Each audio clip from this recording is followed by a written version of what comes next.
I came home from college to visit. My bedroom was empty. Oh, my mom said, we gave it to your cousin. You can sleep on the couch. So I tossed my keys on the counter and said, actually, I'll sleep somewhere else. She thought I was joking until I walked right back out, and they had no idea where I was headed. I'm 22F, and I just finished my last semester of college. It was supposed to be a big deal for years of hard work, late night studying, juggling part-time jobs, and stretching every dollar just to make it through. I wasn't expecting a parade when I came home, but I thought my family might at least be happy to see me. My relationship with them had always been complicated. They never really understood why I wanted to go to college in the first place. To them, it was a waste of time and money. My mom especially didn't get it. She used to make little comments, like, I don't know why you're working yourself so hard when you could just get a decent job here. Or, you're not one of those stuck-up career types now, are you? Still, when she called and invited me home for the weekend, sounding genuinely excited, I thought, just for a second, that maybe things were different now. That maybe, after 4 years, they'd finally started to respect the choices I made for myself. The drive home was long, but familiar. 3.5 hours of highways, back roads, and old songs I used to love.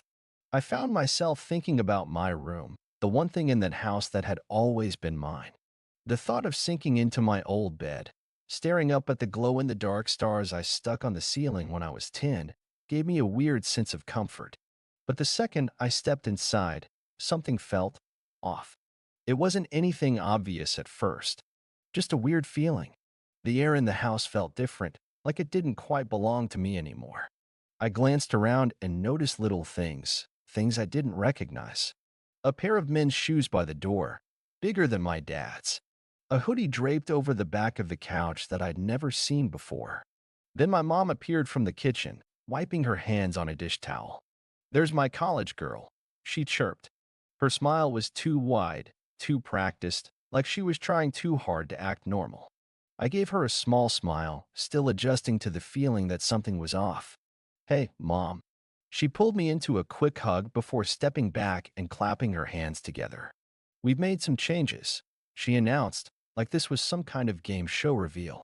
I barely had time to process that before she turned and started walking down the hall, expecting me to follow. I hesitated. Changes? Oh, nothing major, she said over her shoulder. Just some rearranging. You'll see. Something uneasy twisted in my gut as I stepped into the hallway. It looked the same. Same worn-out carpet, same family pictures on the wall. But as I got closer to my bedroom door, I noticed something that made my stomach drop. The door was open, and my room wasn't my room anymore. The walls were a different color. The deep blue I had carefully picked out as a teenager was now an impersonal beige. The posters I'd taped up, the bookshelf filled with novels I'd collected since middle school, the old stuffed bear I kept on my bed, they were gone. Everything was gone. Instead, there was a different bed, a bigger one, a different desk pushed up against the far wall. A duffel bag sat open on the floor, clothes spilling out. A pair of sneakers, huge sneakers, were kicked off near the closet. It took a second for my brain to catch up with what I was looking at. Someone else was living in my room. I turned slowly, my mouth dry. What is this? My mom was standing in the doorway, watching me carefully. Oh, she said with a little laugh, waving a hand like this was no big deal. We gave your room to Zach. Zach, my cousin, the one I barely saw growing up, the one who bounced from one job to another, always making excuses for why life wasn't fair to him. The one my mom had always insisted we had to be patient with because he's just going through a rough patch. I stared at her, waiting for some kind of punchline, some kind of just kidding, but she just kept smiling like this was normal. I let out a breath, forcing my voice to stay calm. You gave my room to Zach? She nodded. Well, honey, you don't live here anymore. It didn't make sense to keep the room empty. I felt a strange, heavy pressure in my chest, like something was sinking inside me. She kept going, like this was the most reasonable thing in the world. You know how hard things have been for him. He just needed a place to stay, and we thought, well, Since you're off at school, I barely heard the rest of what she said. My ears were ringing. For years. For years of struggling, pushing myself, doing everything on my own. And the second I was out of the house, they erased me, like I had never lived here at all. She must have noticed the look on my face because she quickly added, "You can sleep on the couch. It's only for a little while. I knew you wouldn't mind." That was it. That was the moment something in me just snapped. I took a slow step back, gripping my keys. "Actually," I said, voice steady, "I'll sleep somewhere else." Her smile faltered. "What? Don't be ridiculous." But I didn't answer. I turned, walked right back down the hall, grabbed my bag, and headed for the front door. I could hear her calling after me, something about not making a scene, but I didn't stop. I didn't even look back. I didn't even fully process what I was doing until I was already in my car, the door slamming shut behind me. My hands were still clenched around the steering wheel, knuckles white. My breath felt uneven, like I had just finished running even though I hadn't moved more than a few steps. I sat there for a long moment, staring at the dashboard. Where was I even going? I hadn't planned for this. In my head, I had pictured coming home, sleeping in my bed, maybe even getting some kind of lukewarm acknowledgement from my family that they were, I don't know, proud of me, that they had missed me. Instead, they had wiped me out of the house like I was never there, like I was some temporary guest rather than their daughter.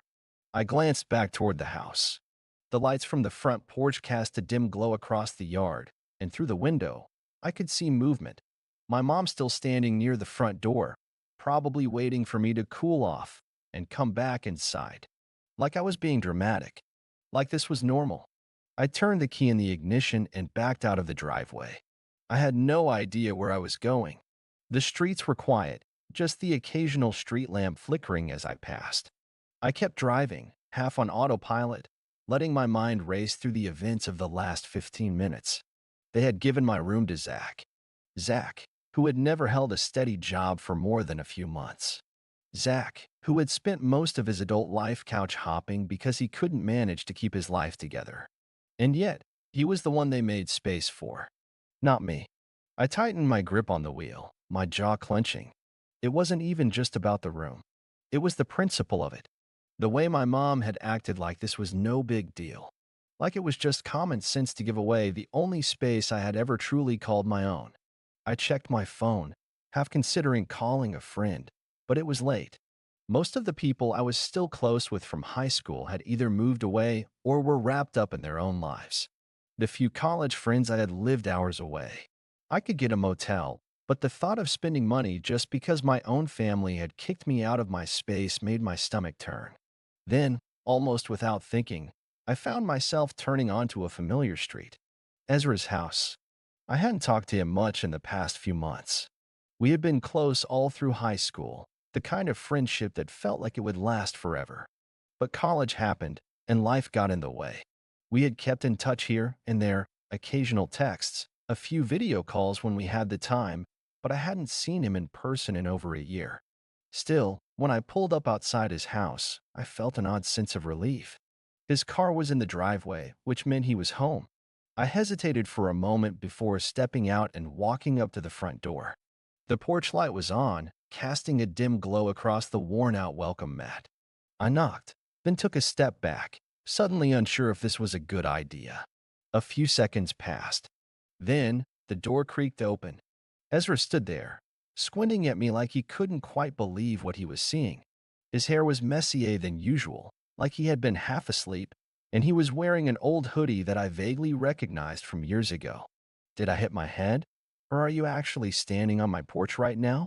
I let out a weak laugh, but it came out more like a breath. Hey, Ezra. He blinked, looking me up and down. Then his expression shifted, his easygoing demeanor faltering just slightly. You okay? I exhaled. Not really. For a second, he didn't say anything. Just looked at me, taking in whatever mess was probably all over my face. Then he sighed and stepped aside. Come in. I hesitated, glancing back toward my car, but the idea of driving around aimlessly again made my stomach churn. So I nodded and stepped inside. The house smelled like something slightly burnt, probably whatever late-night snack Ezra had been making before I showed up at his door. The living room was the same as I remembered it, cluttered but comfortable. A half-empty mug sat on the coffee table, and a game controller was tossed onto the couch like he had abandoned it mid-session. He closed the door behind me, crossing his arms as he studied my face. "All right," he said, voice quieter now. "What happened?" I hesitated, suddenly unsure how to explain all of it. But then, before I could even stop myself, the words started spilling out. Ezra didn't interrupt me once. I sat on his couch, hands gripping my knees, and just let it all out. The call from my mom, how I actually thought, for once, that maybe she was happy to see me. The drive home, the weird feeling when I walked in. The moment I saw my room, my things gone like I had never existed there. I expected him to react right away, to say something sharp or sarcastic. But instead, he just sat there, leaning forward with his elbows on his knees, listening. By the time I finished, my throat felt tight, my hands still tense in my lap. Ezra exhaled slowly. "Wow," he finally said. He shook his head. "That's messed up." I scoffed. "Yeah, little bit." He sat back, rubbing his jaw. "They didn't even tell you beforehand?" "Nope." I leaned back into the couch, pressing my palms over my face. They acted like it was just a natural next step. Like, "Oh, of course, my room should go to Zach. Of course, I wouldn't mind. I don't live there anymore, so why would I care?" Ezra was quiet for a second, and when I looked at him, his jaw was tight. That's not how normal parents treat their kid, you know. I let out a humorless laugh. "Yeah, well, my parents never really followed the parenting manual." He shook his head, muttering something under his breath before looking back at me. "What's their deal with Zach, anyway? I mean, I remember him being kind of a loser, but this is next level." That was the question, wasn't it? I shrugged, but the truth was, I knew. I had always known. They've always babied him, I admitted. I don't know why. I guess because he's just helpless. He messed up, and they swoop in to fix it.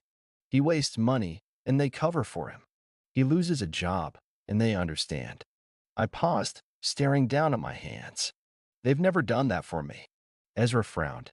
"Because you don't need them to." I let out a short breath. Exactly. That was the heart of it, wasn't it?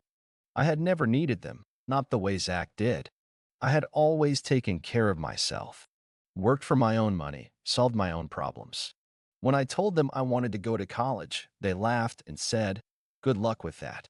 When I got in, they barely reacted. And when I left, it was almost like they just forgot about me. Ezra leaned back, tapping his fingers against his knee. "So, what now?" That was the real question.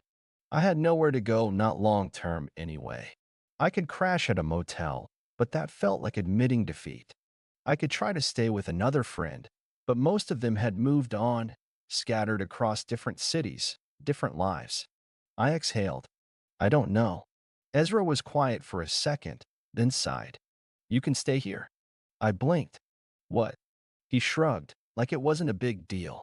"Stay here, at least until you figure things out." For a second, I didn't know what to say. It was tempting. Safer than a motel. More comfortable than bouncing from place to place. But I also knew my mom. She wasn't going to let this go. As if on cue, my phone buzzed. I glanced at the screen. "Mom." Ezra must have seen my face change because he raised an eyebrow. "I'm guessing that's her." I swallowed. "Yeah. Gonna answer?" I hesitated, staring at the screen, the vibration buzzing against my palm. I already knew what she was going to say. That I was overreacting. That I was being selfish. That I was embarrassing them by making a big deal out of nothing. But I didn't owe her an explanation. I silenced the call and set the phone face down on the table. Ezra smirked. "Nice." I let out a slow breath. She's not done, though. And I was right. Because 20 minutes later, the calls started coming in waves. First my mom, then my dad, then, of all people, Zach. I ignored them all. I wasn't surprised when I heard the knock on the door the next morning.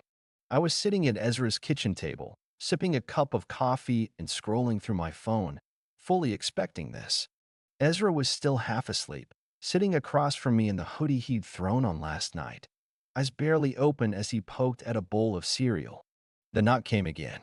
Ezra raised an eyebrow. That them? I sighed, setting my coffee down. Who else? I got up and went to the door.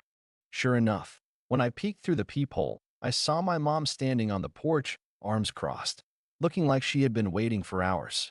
I opened the door just enough to step into the doorway, blocking her view inside. She didn't even wait for a greeting. "What do you think you're doing?" she hissed. I blinked. "Good morning to you too."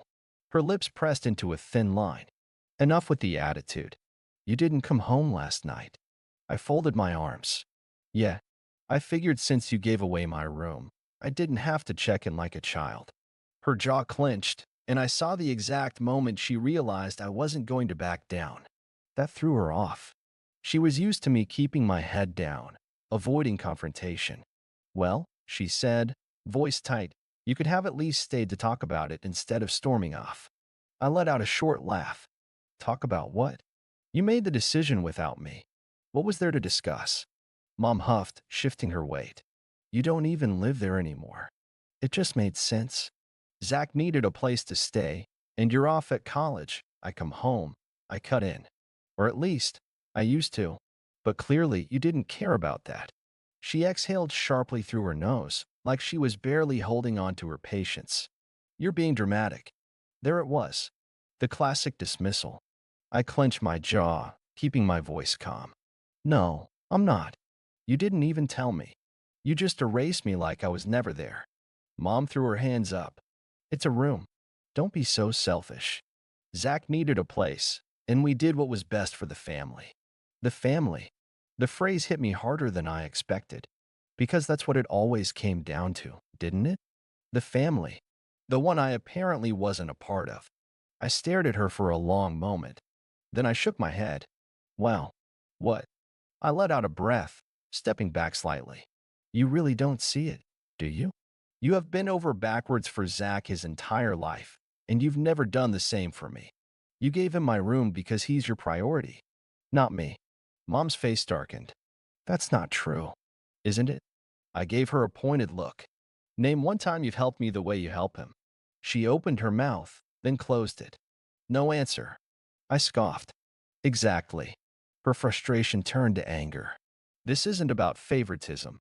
Zach needed a home, and we gave it to him. At my expense. You're gone for most of the year. What do you expect us to do? Leave it empty? I expect you to respect me enough to tell me before throwing my stuff in storage." She rolled her eyes. "We didn't throw it away." "Oh, thank you so much for that," I said dryly. Her jaw tightened. "Look, I came here to bring you home. Enough with this tantrum." I let out a short laugh, shaking my head. "I'm not coming back." That made her freeze. She blinked. "What?" "I'm done." My voice was steady.